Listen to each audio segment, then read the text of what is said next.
Good evening guys. आज हम बात करेंगे कि क्या होता है अल्टरनेटर, ठीक है। और अल्टरनेटर के रोटर के बारे में भी बात करेंगे, वो भी कवर करेंगे हम।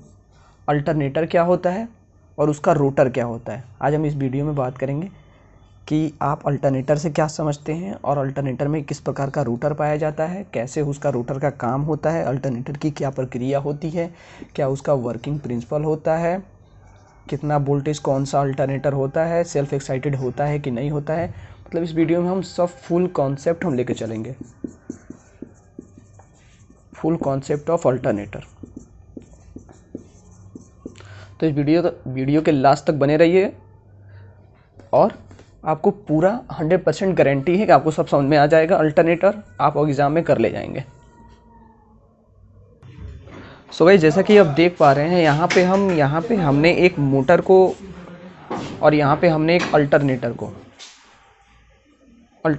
मतलब हमने एक कंपेयर किया हुआ है। हम आपको ये बताना चाहते हैं, मतलब ये कंपेयर करने का उद्देश्य हमारा ये है कि जो अगर हमारा ये इंडक्शन मोटर है, इंडक्शन मोटर है यानी एसी सप्लाई बेकार करेगी, डीसी मोटर है यानी डीसी सप्लाई बेकार करेगी।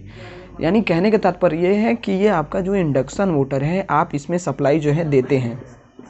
क्या होता है, आप इसमें जैसे कि RYB फेज है, आपने बस बार से मतलब लाइन दे दी है इसको, ठीक है ना। RYB इसको सप्लाई देते हैं मोटर को, चाहे AC दे या DC दे। AC मोटर हो AC सप्लाई दे रहे हैं, DC मोटर हो गया DC सप्लाई दे रहे हैं, ठीक है। और इसके क्या होता है, इसके सॉफ्ट से आप मैकेनिकल लोड प्राप्त करते हैं। ये मोटर की कहानी हो गई। और क्या होता है, जो अल्टरनेटर की कहानी होती है वो इससे मोटर से बहुत अलग होती है, ठीक है ना। जो अल्टरनेटर हो गया, अल्टरनेटर से क्या समझना है, अल्टरनेटर यानी ये जो अल्टरनेटर होगा, ये तो पहली बात आप ये जान लीजिए कि ये हमारा जो अल्टरनेटर है ये सप्लाई लेता नहीं है, ये सप्लाई देता है। यानी सप्लाई क्या होता है, ये जनरेट करता है, मतलब उत्पादन बोल सकते हैं, जनरेट बोल सकते हैं। ये हमारा सप्लाई क्या करता है, ये हमारा सप्लाई उत्पादन करता है, ठीक है ना। ये अल्टरनेटर जो है वो क्या होता है, मैकेनिकली रूप से इसका जो ये सॉफ्ट होता है, मान लीजिए हमारा एक मोटर है, ये शंट मोटर है, मान लीजिए कांस्टेंट स्पीड की चलने वाली। इससे मतलब जैसे कपलिंग होता है, अब डीजल इंजन से होता है, मतलब जो इसका कपलिंग होता है, देखिए जो अल्टरनेटर होता है उसको आप कंटिन्यूअस रोटेट करेंगे, कंटिन्यूअस ये रोटेट होता रहेगा तो ये कंटिन्यूअस बिजली उत्पादन करेगा, ठीक है ना। तो कंटिन्यूअस रोटेट करने के लिए, कंटिन्यूअस इसको लगातार चलाने के लिए आप किसी न किसी बाहरी सोर्स से इसको लगातार घुमाते रहेंगे। नहीं तो हाथ से पकड़ के ऐसे ऐसे करते रहिए, जब तक हाथ से घुमाते रहेगा जब तक देगा, हाथ से रोक दीजिएगा तो नहीं देगा, ठीक है। तो इसका कॉन्सेप्ट ये है कि जब तक आप इसको मैकेनिकल ऊर्जा जो है, मैकेनिकल ऊर्जा जब तक आप इसको देते रहेंगे, कंटिन्यूअस देते रहेंगे, ये आपका क्या करेगा, इसमें आपको AC सप्लाई देता रहेगा, क्योंकि AC जनरेटर है, ठीक है ना। तो कहने का तात्पर्य ये है कि इसका जब तक हमारा जो अल्टरनेटर है वो क्या करता है, अल्टरनेटर वो DC सप्लाई नहीं देता है, ये हमेशा याद रखिएगा। अल्टरनेटर DC सप्लाई नहीं देता है, वो देता है AC।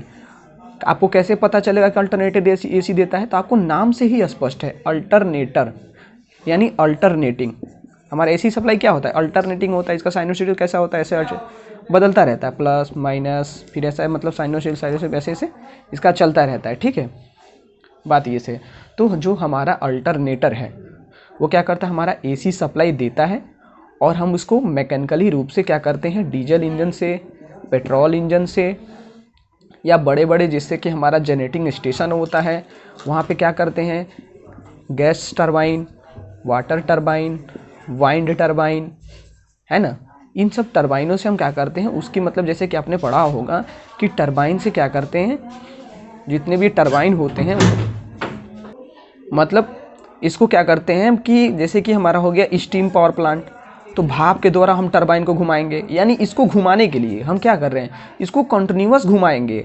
ये जो हमारा अल्टरनेटर हो गया उसको जैसे हमारा ये इंडक्शन मोटर हो गया, इसको कंटिन्यूअस सप्लाई चाहिए तब ये रोटेट करता रहेगा, सप्लाई काट दीजिएगा ये रोटेट करना बंद हो जाएगा। तो वैसे जो हमारा अल्टरनेटर है ये जब तक आपको बिजली उत्पादन करता रहेगा, जब तक आप क्या करेंगे, इसके सॉफ्ट को लगातार रोटेट करते रहेंगे, कुछ मैकेनिकली रूप से इसको रोटेट करते रहेंगे, तब तक आपका जो अल्टरनेटर है क्या होता है, वो सप्लाई देता रहेगा, ठीक है ना। अब हम बात करेंगे कि जैसे कि आपने पढ़ा होगा DC जनरेटर का।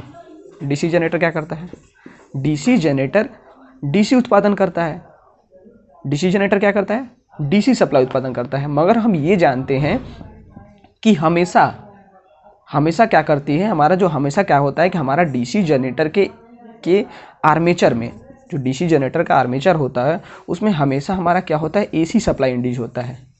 ठीक है, हमेशा क्या होता है उसमें एसी सप्लाई इंड्यूस होता है। जो हमारा डीसी जनरेटर का भी जो उसमें आर्मेचर होता है, यानी आर्मेचर वाइंडिंग होती है, उसमें डीसी ना जनरेट होकर उसमें एसी होता है। ठीक है, अब एसी क्यों होता है मैं आपको बता रहा हूँ, इस पर आप ध्यान दीजिएगा। आप इसमें दो मैग्नेट देख रहे होंगे, एक नॉर्थ एक साउथ। नॉर्थ से जो हमारा फ्लक्स है वो साउथ की तरफ जा रहा है। ठीक है, अब हम बात करेंगे एसी धारा कैसे उत्पादन, एसी मतलब कैसे, मतलब एसी वोल्टेज करंट कैसे उत्पन्न हो जा रहा है। ठीक है ना, तो जब क्या होता है कि नॉर्थ से साउथ की तरफ जाकर जब क्या करती है कि हमारी जो अल्टरनेटिंग जो मतलब हमारी जो फ्लक्स होती है जब हमारी जाती है, अगर हम उसके बीच में कोई हमारा क्या करें, हमने कोई क्या किया, कंडक्टर रख दिया। ठीक है ना, कंडक्टर हमने किस तरह रखा है, ऐसे पैरेलल ये रखा हुआ है, इसके समांतर रखा हुआ है, यानी दोनों मैग्नेट के समांतर रखा हुआ है। तो इस समय क्या होगा, इस समय जो हमारी जो नॉर्थ से साउथ की तरफ जो हमारी डायरेक्शन में जो हमारी फ्लक्स जा रही है, ये मतलब ये जो हमारा कंडक्टर है ये ज़्यादा मतलब फ्लक्स को काट नहीं पाएगा। ठीक है ना, फ्लक्स को काट नहीं पाएगा, यानी क्या होगा कि हमारे 180 डिग्री पे ये है, हमारा क्या 180 डिग्री पे, इस समय हमारा काट नहीं पाएगा जो फ्लक्स को। तब क्या करता है, जो हमारा अल्टरनेटर जो हम घुमाते हैं, जब इस कंडीशन में आ जाता है, यानी घूम के इस कंडीशन में आ जाता है, ठीक है ना, तो क्या करता है, इसका जो ईएमएफ होता है, ये हमारा हो गया, इसका ईएमएफ होता है एक पीक तक बढ़ता है।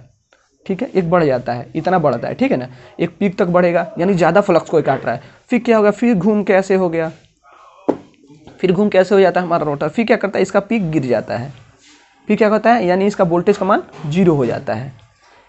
क्या हुआ, जब हमारा जो 90 डिग्री पे हुआ था तो हमारा ये जो पीक पे क्या हुआ, हमारा बढ़ रहा था, ईएमएफ बढ़ गया। ठीक है,